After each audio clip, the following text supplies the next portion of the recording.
Hi, I'm Amy. They didn't just leave me out of Grandpa's will reading. They made sure I never even knew it happened. No call, no message. Just a closed door I was never meant to reopen. But what if the truth didn't need their permission? What if the land they tried to steal had already been signed over to me, years ago? They rewrote the story. But Grandpa left the receipts. Do you ever wonder how far your own family would go to erase you, and what happens when you come back with the proof? They didn't tell me he was gone. I found out the way strangers do, through the newspaper. Tucked between a used car ad and a photo of the local high school baseball team was the obituary. Silas Vexler, beloved father, grandfather, mentor, passed away peacefully at home. Peacefully. The word rang hollow. No one called me. No one thought to. I booked a one-way ticket to Burlington that night. I didn't call ahead. I didn't ask permission. And I didn't expect anyone to be waiting. By the time the cab turned off Main and into my parents' neighborhood, the early spring chill had turned my fingers stiff. The house still looked the same. White siding, navy shutters, perfectly trimmed hedges. Only colder now, like someone had drained the warmth and sealed the windows shut. The porch lights were off. I rang the bell twice before I heard the familiar shuffle of my mother's steps. She opened the door halfway and blinked like she'd seen a ghost. "Amy," she said flatly. No hug. No, "How was your flight?" Just my name, like an afterthought. "I came for Grandpa's memorial." She stepped aside.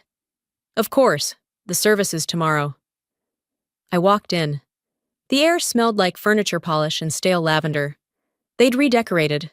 Gone were the bookshelves lined with Silas's photographs. Gone was his old leather armchair. Instead, sleek glass, sterile corners. Not a single thing that looked like it belonged to someone who once taught me how to spot hawks, just by their shadow. Dad came down the stairs, pausing mid-step. "Didn't expect you," he muttered, tightening the belt on his cardigan. "No one called." He looked at Mom, then back at me. "Thought Delaney would have handled that." I didn't reply. What was there to say? The guest room door creaked as I pushed it open. Still the same flower print wallpaper, same squeaky dresser, but no photos. Not one. Not even the picture of me and Grandpa on the dock the summer I turned 12, the one he used to keep next to the lamp. I unpacked in silence and tried to sleep. The next morning, I woke up early, dressed in black slacks and a navy blouse, tied my hair back in a low bun, and drove myself to the memorial. The community hall was packed. Silas had meant something to this town. I stood at the entrance for a few seconds, letting my eyes adjust to the fluorescent lighting. People glanced my way, some offering tight-lipped smiles, others avoiding my gaze entirely. Delaney spotted me. She was near the front, talking with the mayor's wife. Her dress was a soft gray, her posture perfect. She waved, half-heartedly, and returned to her conversation. Not once did she come over. A woman at the table by the door handed me a printed program. "Here you go. Oh." She checked the list. "Sorry, seating's mostly arranged. There's space in the back row." I followed her pointed finger to a folding chair near the restrooms, next to a mop bucket and a tray of cold coffee. I sat down. The chair wobbled on uneven tiles. When the slideshow began, I watched frame after frame of Silas's life. Him holding Delaney as a baby, teaching her to ride a bike, giving a speech at her graduation. Not once did my face appear. Not once did my name pass the lips of anyone who stood at that podium. Even the eulogy painted a picture I couldn't recognize. "He adored his family," one man said, "especially his daughter Corinne, his brilliant son-in-law Eldrick, and his devoted granddaughter Delaney." I was invisible. On purpose. During the reception, I tried to keep to myself, hovering near the coffee table, sipping burnt brew from a paper cup. An older woman approached me, someone who used to work with Grandpa at the university. "I remember you," she said with a gentle smile. "Amy, right? You used to paint birds." I nodded. "He spoke about you," she added, then leaned closer. "Not recently, but he used to." I thanked her politely. What else could I do? Ask her why he stopped, why they all did. Just as I was grabbing my coat to leave, I passed by the coat room and heard voices. Hushed, fast. She wasn't on the list, Delaney was saying. We made sure of that. I told you it would come back to bite us, my mother whispered. We should have said something. Delaney snapped. She left. She cut herself off. She doesn't get to waltz in now and play the grieving granddaughter. I didn't breathe. I didn't move. They made sure of it. They made sure I would be a ghost at my own grandfather's goodbye. Then I guess it's time I remember for both of us, I said, turning to Norma with steady eyes. She didn't answer. She just gave the faintest nod, like she'd been waiting for me to stop surviving and start acting.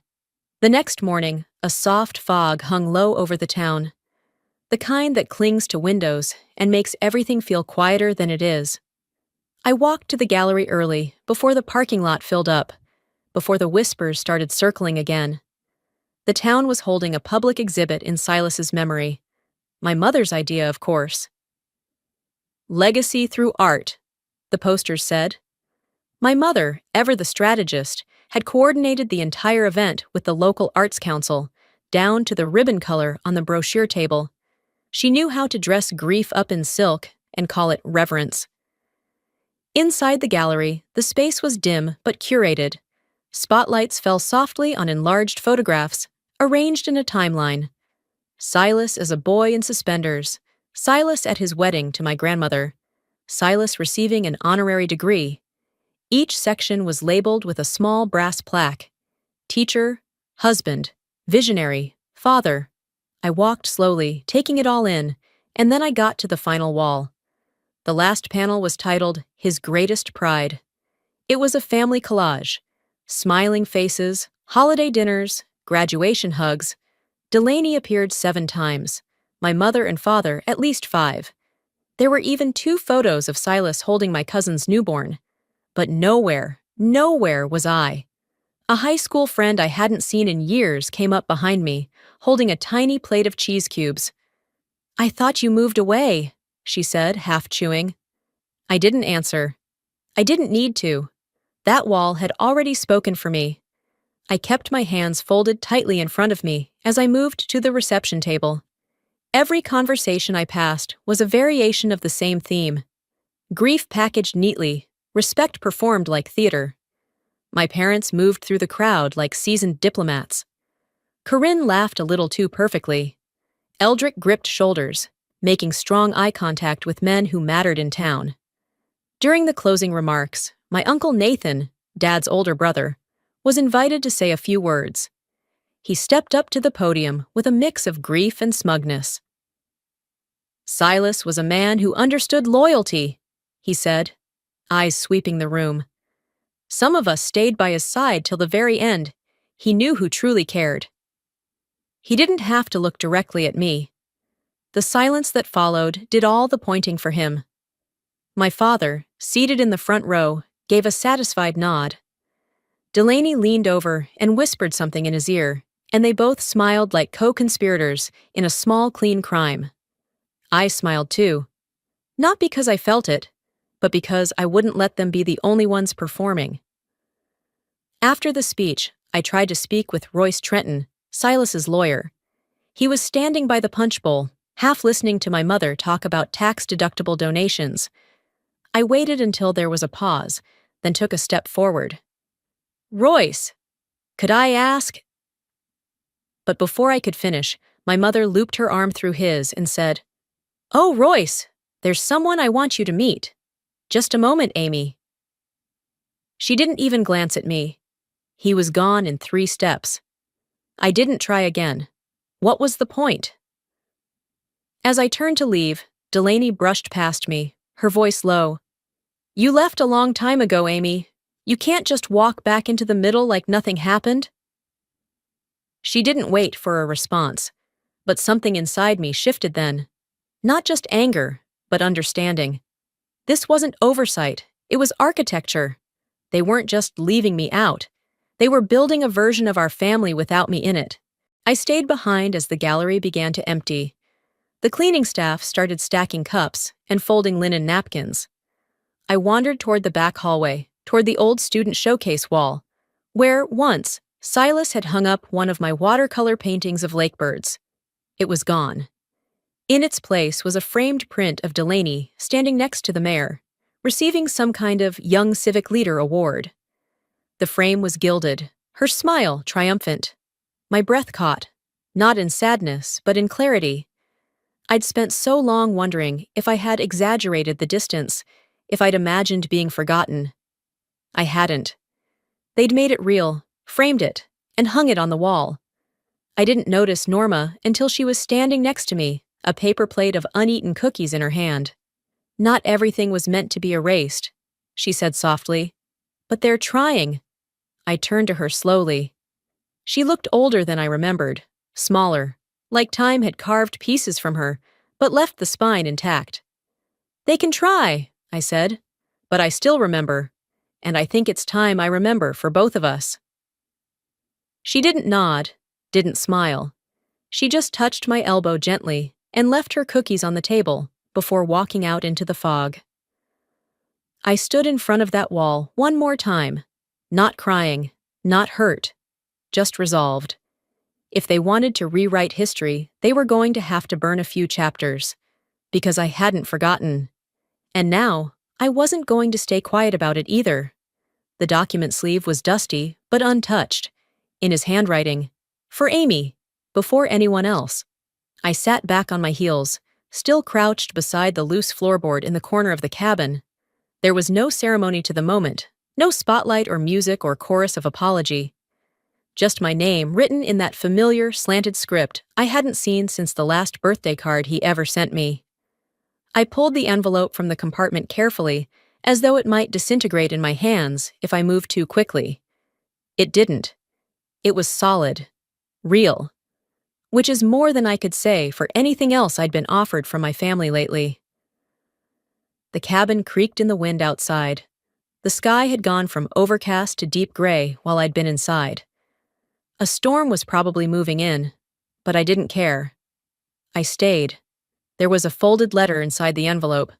No wax seal, no legal stamp, just 3 sheets of thick paper and the smell of old ink.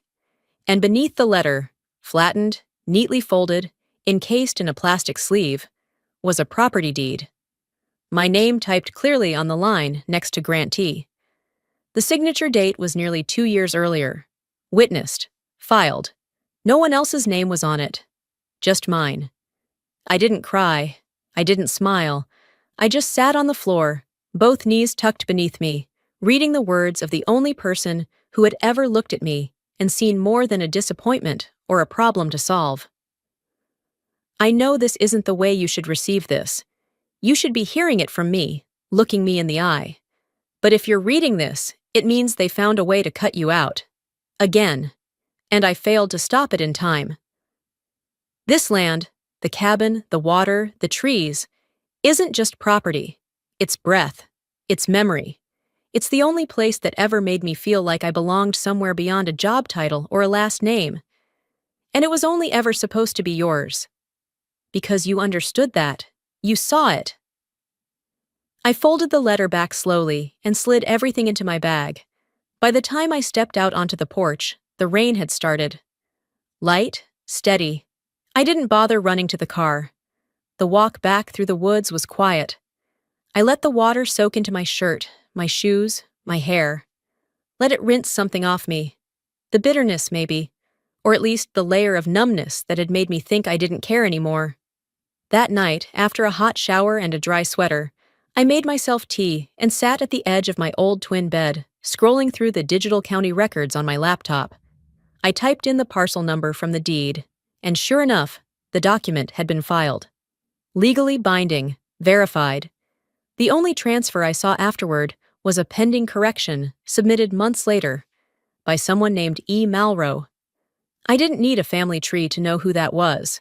I shut the laptop and stared at the wall across from me. This was no longer about a misunderstanding. It was deliberate, a transaction, an erasure by design. The next morning, Norma called. "I have something else," she said. "You'll want to see it before they do." She met me outside the back kitchen door.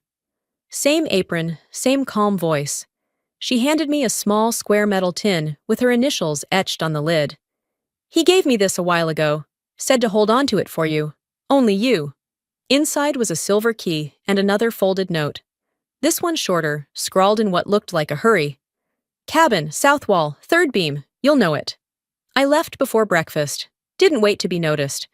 Drove out of the neighborhood, through the edge of town, and back to the cabin like I had every right in the world to be there. Because I did. It took some time to find the exact spot. I had to move a shelf that had grown roots into the floor, but eventually I found it. One beam out of place, a groove carved beneath. I slid the key into the hidden lock, twisted gently, and heard the soft click that told me something had just given way. Beneath a panel, tucked into a hidden box no larger than a shoebox, was a second folder. Inside, copies. Silas's copy of the same deed. Bank statements. A list of improvements he'd paid for himself. Receipts with his signature. Everything documented. Everything timed before his health had started failing. There was even a typed letter to his attorney, Royce, requesting confirmation that the transfer had gone through without objection. And yet here I was, sitting on a cabin floor, with more evidence in a secret box than had ever been shared with me openly. Later that evening, the sky finally cleared.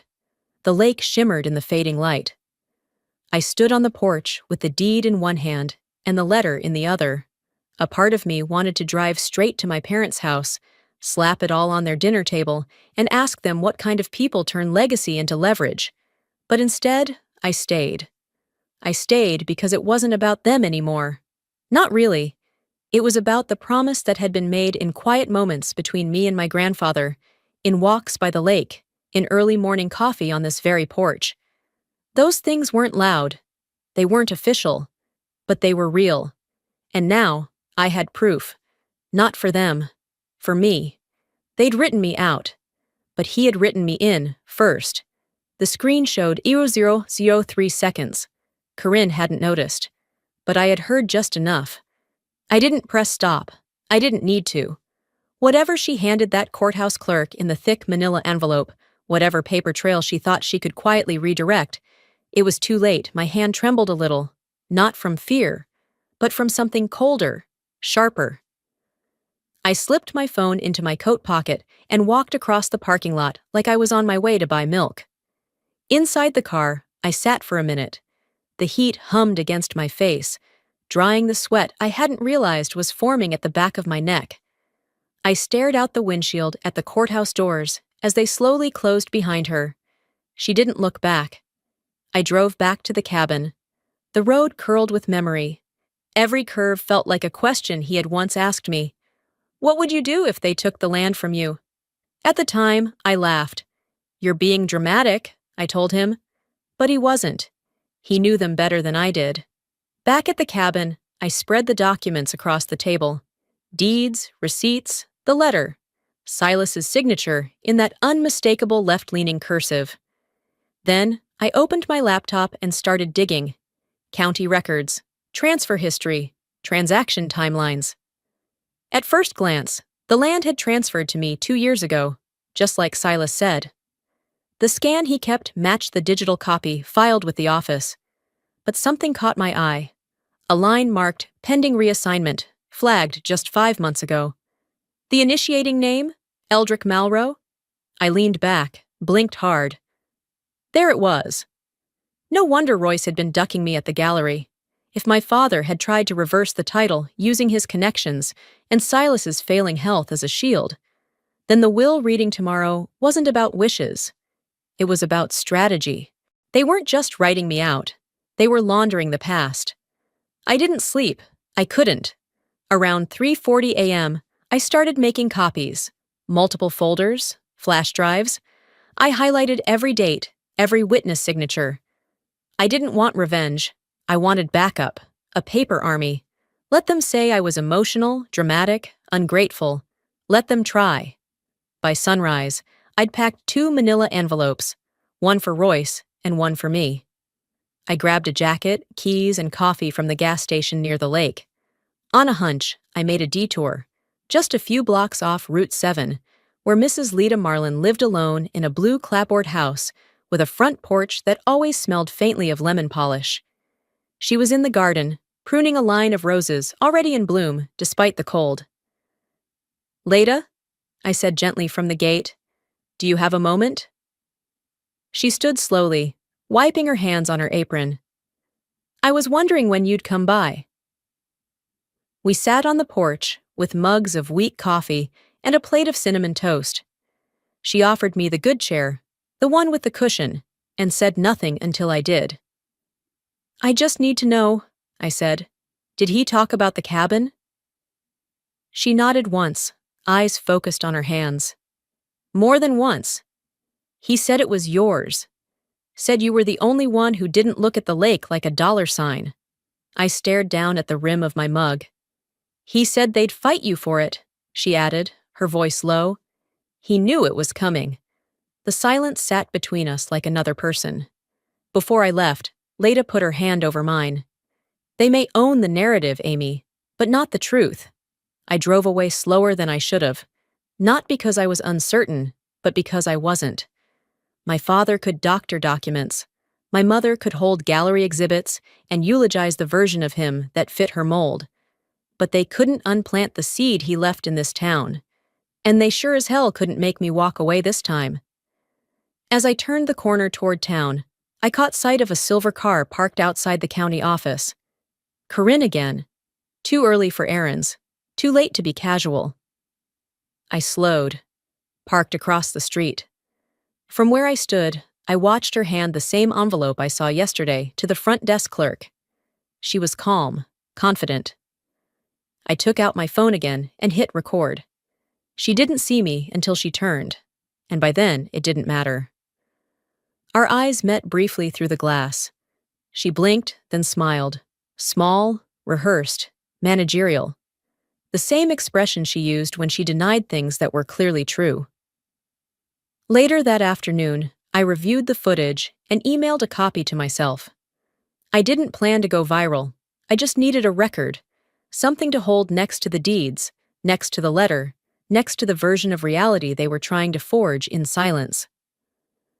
That night, I went back to the cabin one more time before the will reading. I lit a fire, more for comfort than warmth. I sat on the couch, wrapped in Silas's old flannel blanket, the one with the stitched initials at the corner, and watched the flames move like memory across wood. I wasn't scared of tomorrow. I wasn't waiting for anyone to acknowledge me anymore. I had what mattered, and I was done pretending their version of the story was the only one that counted. Her phone stayed silent, but for the first time, I slept with my legal folder by the bed. I didn't expect her to reply, and she didn't disappoint me. In fact, that silence felt almost louder than any lie she could have sent back. It was a confirmation. Not of guilt, they'd never admit that, but of strategy. They were watching, waiting, hoping I'd blink first. I didn't. By 9 a.m., I was at the Burlington County Records Office, standing in line behind a man arguing about a property line dispute.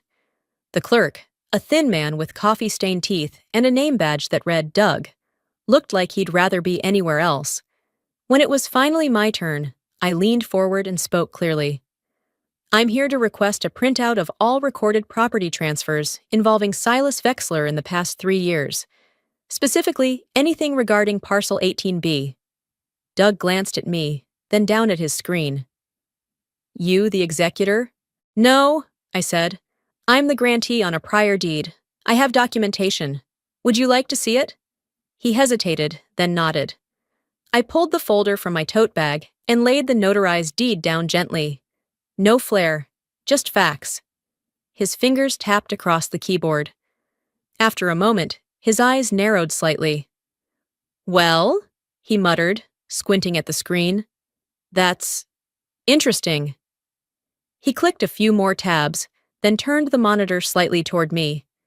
"There's a file here showing a transfer of Parcel 18B, dated 6 months before Mr. Vexler passed. Grantee listed as Delaney Malroe, notarized by Samuel Crowley." Crowley. That name lit up something in my brain. A financial advisor who'd worked with my father for decades. Also the same man who attended the memorial, but didn't look me in the eye once.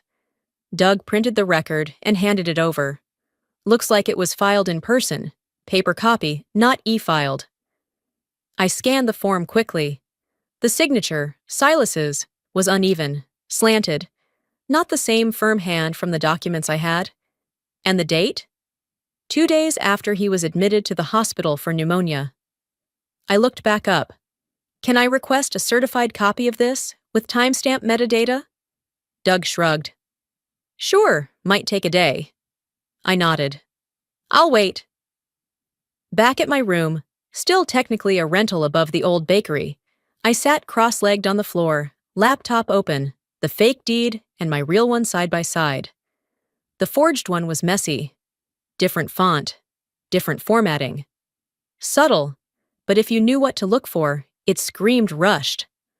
I tried to log into my email archive, wanting to pull the last few messages from Royce, Silas's attorney. Nothing was there. I checked my spam folder. Nothing. Junk? Empty. Then I checked my account settings. Forwarding had been enabled to an address I didn't recognize. malro.familydeskEdgemail.com. The hair on the back of my neck prickled. That wasn't a family email. That was a burner. A trapdoor built into my own account, set up just weeks after Silas died. I hadn't noticed it. I didn't think to. Until now. I disabled the forward, changed my password, and sat still for a full minute. Then I called Royce's office. Hi, this is Amy Vexler. I'm just confirming. Did you send emails about the will proceedings earlier this year? His assistant, a kind voice named Molly, said, We did. 3, I believe. December, January, and February. But each one bounced back. We thought maybe you'd changed your contact info. No, I didn't. I paused. Can you resend them now? Of course. Within seconds, the messages arrived. All professional, all factual, and all damning in their absence these past few months. I sat back, the folder resting on my knees, the weight of the morning pressing into my ribs. This wasn't just personal. It wasn't just emotional. It was tactical. And they'd bet on me being too slow, too quiet, too removed to catch up. They were wrong. I took a photo of the original deed and attached it in a text message to Delaney. You might want to get ahead of this before Mom and Dad dig the hole deeper. Message read. No reply. I waited 10 minutes. Then 20. Nothing. So I stopped waiting. That evening, with the sky turning the color of steel wool, I sat at the little dining table by the window and wrote one sentence. No preamble, no plea. I opened my messages, typed in my mother's number, and pressed send. If you force me to speak publicly, I will. And I'll bring paperwork. I didn't expect a response. And I didn't get one. But I slept. For the first time in weeks, I laid down with the folder beside me and closed my eyes without rehearsing comebacks or imagining their faces when I'd walk into that reading. Tomorrow was no longer something I feared. It was something I was walking toward, with proof in hand. The phone vibrated once. Royce's reply was short. Understood. 2 p.m. sharp. I stared at the message for a moment longer than I needed to, not because I doubted his word, but because I knew this meant the final curtain was about to rise. No more sidelines. No more whispers behind my back. Tomorrow, I'd be in that room, and I wouldn't be there to listen. That afternoon, I walked into Maplebank carrying the original deed in a protective sleeve and a printout of the county's time-stamped transfer record. I wore black slacks, a slate blouse, and no makeup. Just facts. That's all I needed now. The bank lobby was nearly empty. A woman in scrubs stood at the counter discussing overdraft charges, while a man behind her flipped through deposit slips impatiently. When it was my turn, the teller directed me to the back office. Mr. Rowland will assist you, she said with a tight smile, like she already knew what was coming. Rowland, mid-50s, balding, impeccably dressed, looked up from his monitor as I stepped in. How can I help you today?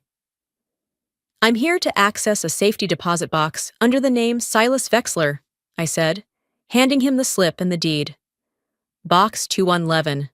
My grandfather told me it was jointly authorized. He glanced at the paper, then at his screen. His expression shifted subtly. Not alarm, but something close to inconvenience. I see the box, he said. But according to this, your name was removed from authorized access last month. The current authorized users are Eldrick Malrow and Delaney Malrow. I paused. Excuse me?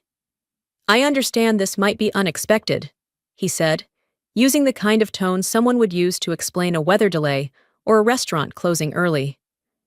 But an updated authorization form was submitted, notarized, and filed internally, without your name. Who filed it?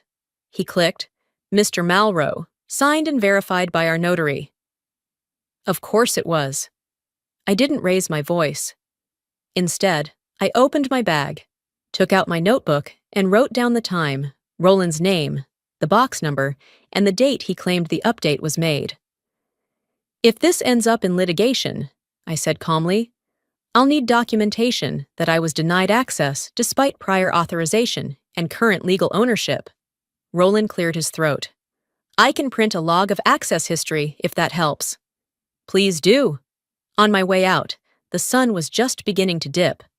The light on Main Street stretched long and gold through the windows of the coffee shop across the street. I reached my car, opened the door, and the screen lit up. Incoming call, Mom. I let it ring once, twice, then answered. Amy, she said, her voice measured. What exactly do you think you're doing? You already know. There was a pause. We've been through so much. Why stir this all up now? Your father, he's not here to… I cut her off. Exactly, he's not. And maybe that's the only reason this is happening now. Another pause. She inhaled through her nose, sharp, clipped. You think you understand everything, but you don't. You always see betrayal in places where there's just reality. No, I said. I see betrayal because you signed off on it. I hung up before she could respond.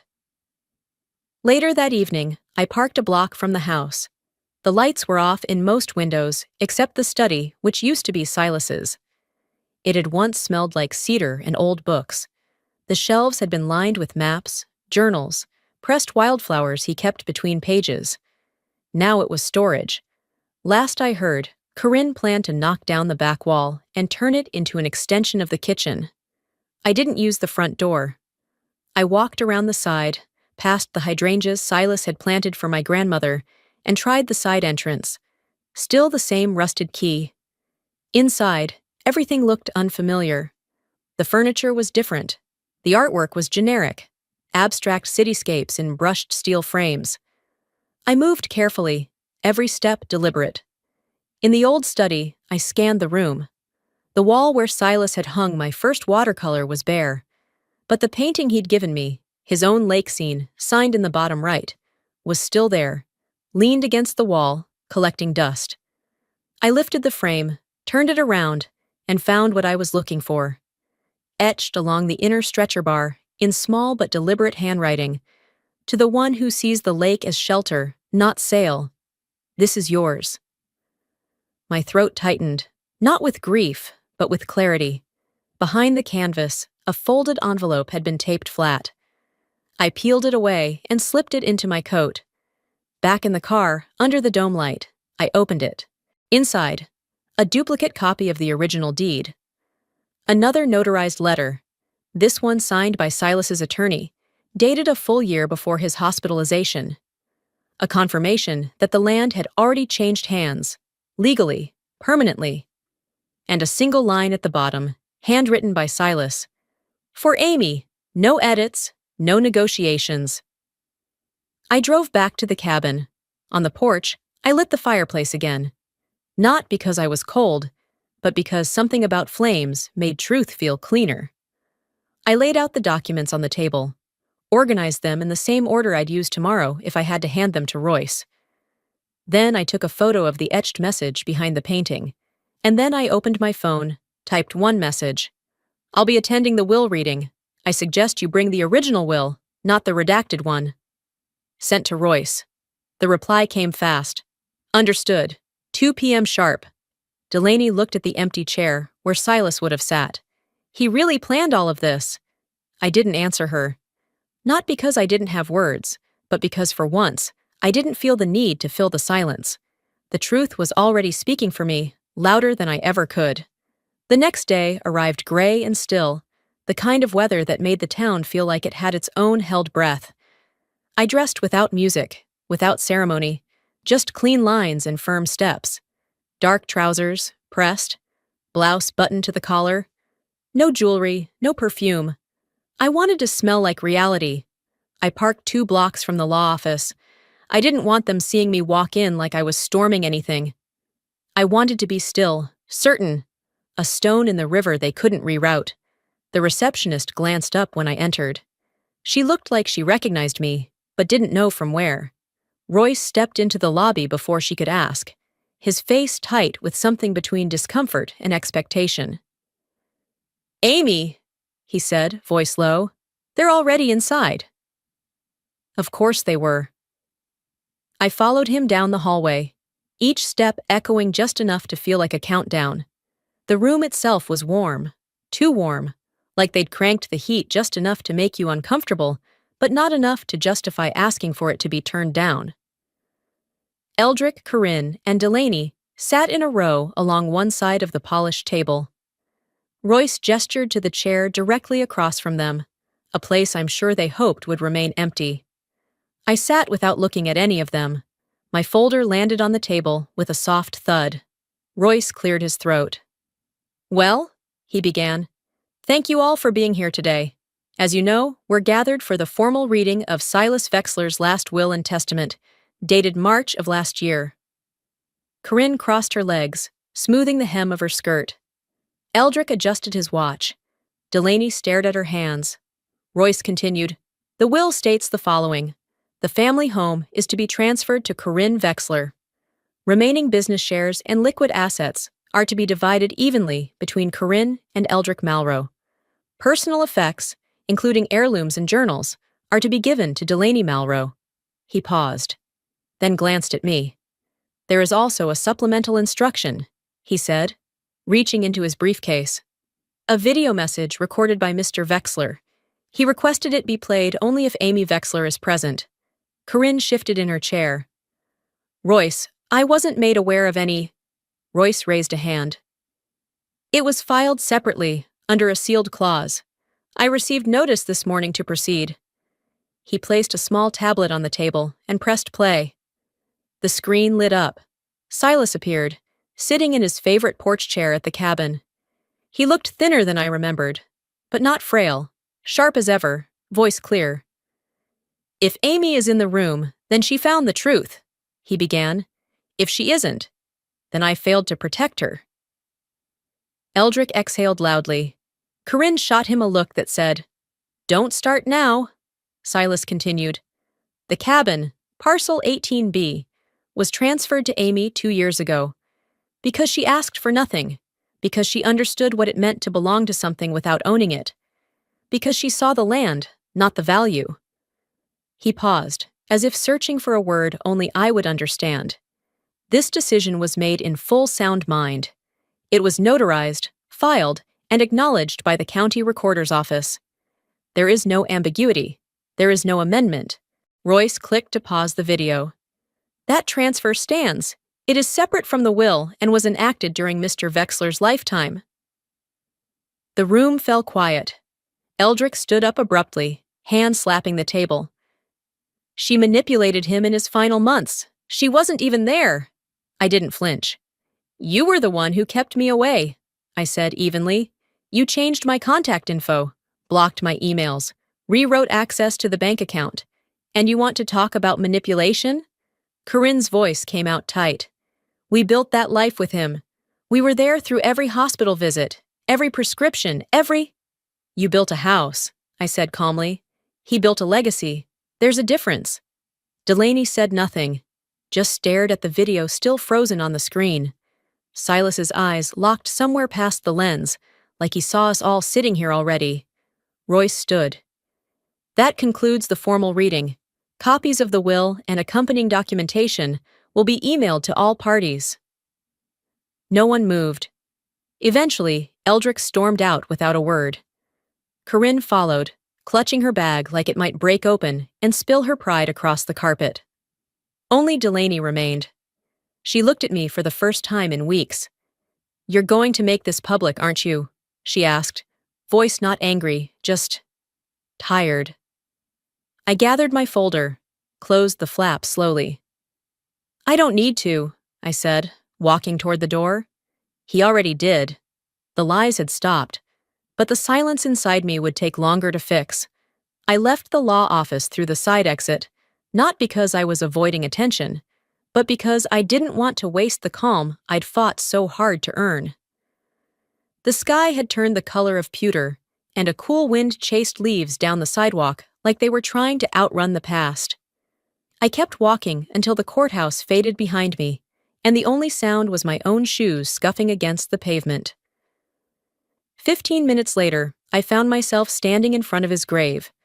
There were fresh lilies resting at the base of the headstone, deliberate, arranged, which meant Norma had been here. I didn't need to ask. I knelt, brushing my fingertips across the engraving. Silas Vexler, father, teacher, grandfather, no mention of legacy, no mention of land. But he wouldn't have wanted that. Titles had never impressed him. Something small caught my eye, a patch of loose soil near the stone's edge, like it had been disturbed and gently patted down again. I dug with my fingers, carefully, the way you would open a memory that might still sting. My nails hit metal. A small tin box. Plain. Scratched along the edge. I pried it open. Inside was a sealed envelope with my name written in that familiar slanted hand. The script looked shakier than it once was, but it was still his. I sat down fully, knees in the grass, and opened it right there, under the tree we used to picnic beneath every spring when I was little. The letter was brief. 3 sentences. That's all it needed. "They tried to rewrite you out. I never let them, and I never will. Tell the truth only if you need to, but never let anyone say you weren't mine." I didn't cry. I folded the paper back into its envelope and tucked it into my coat pocket like it was made of glass. It wasn't about exposing them anymore. It was about reclaiming myself. That night, back at the cabin, I was getting ready for bed when I noticed something odd about the old flip phone Norma had slipped into my tote bag after the will reading. I thought it was just nostalgia, a relic from Silas's drawer. But as I plugged it in, the screen lit up. 1 voice memo. No label. Just a timestamp. 8 months ago. I hit play. The static came first, then a shuffle. Then his voice. Quieter than usual, but steady. "No, that's not what I want," he said. "It's not. To Delaney. The land, it's for Amy." Then came another voice. Muffled, male, familiar. "Silas, we just want what's best. You're not thinking clearly. Let us take care of this." Silas again, firmer this time. "Don't put her name on it. She doesn't see it. She doesn't love it. Amy does." The file ended there. I stared at the phone in my hand for a long time. Not because I was shocked, but because there was finally no space left for doubt. The next morning, I walked into the office of the town attorney, not Royce, a different man. Clean desk, no family photos, a nameplate that didn't carry my parents' fingerprints. He greeted me neutrally. I didn't need warmth. I needed accuracy. "I'm not here to sue anyone," I told him.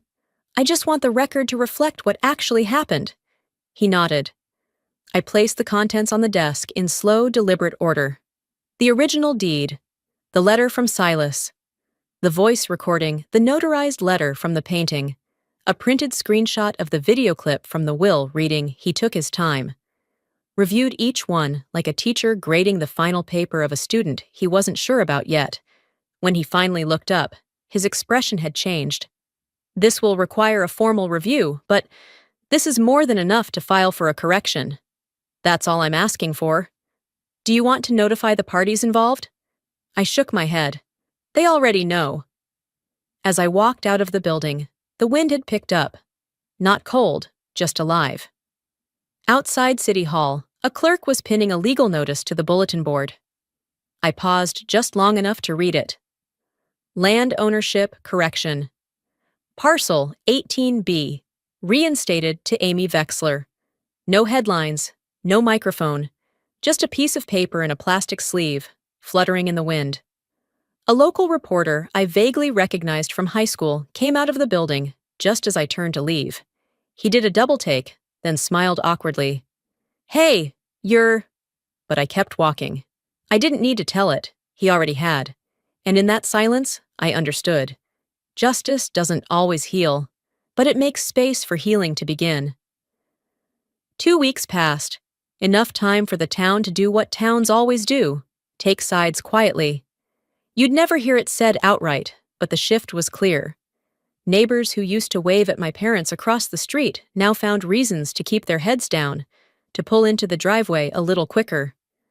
The grocery store cashier, who once laughed too loudly at Dad's jokes, handed Corinne her change without a word.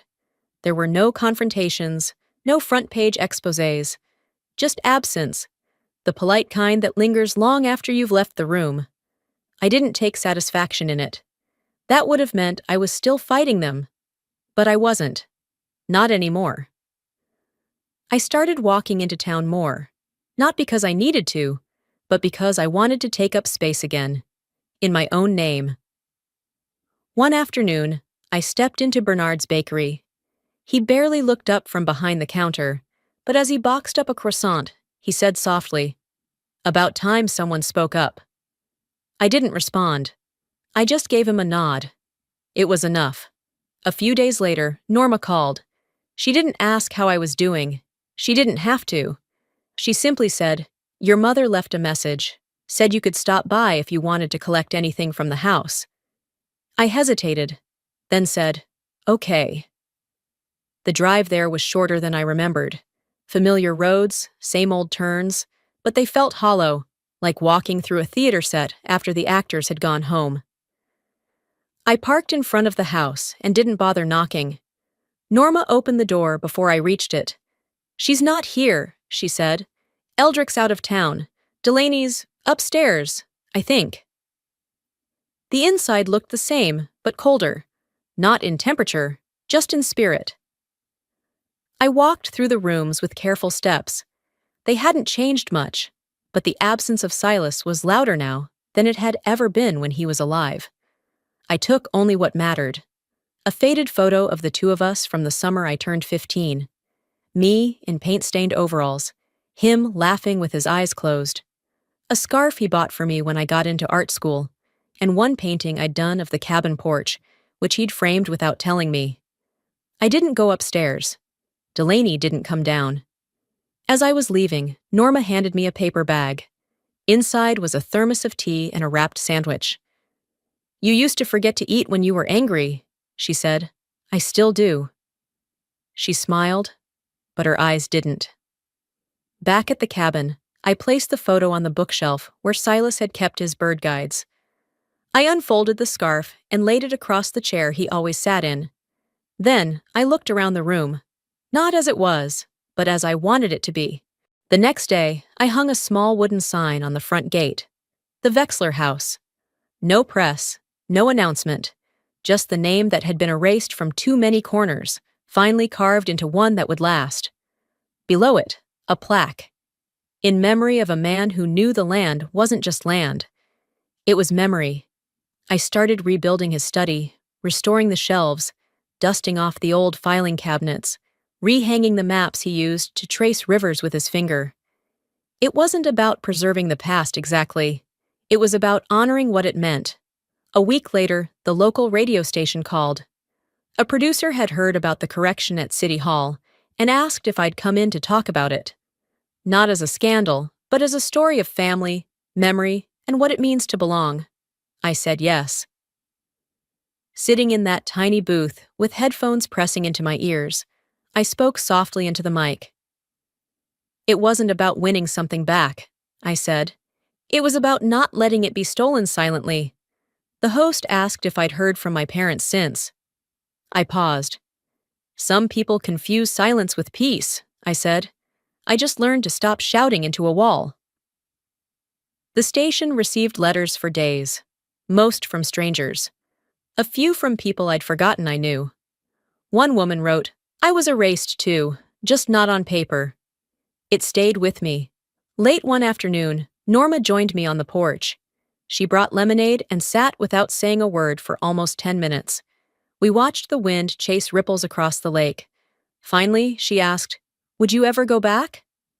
I turned my head toward her, smiled a little. "No," I said, "but I kept what mattered." And that was enough.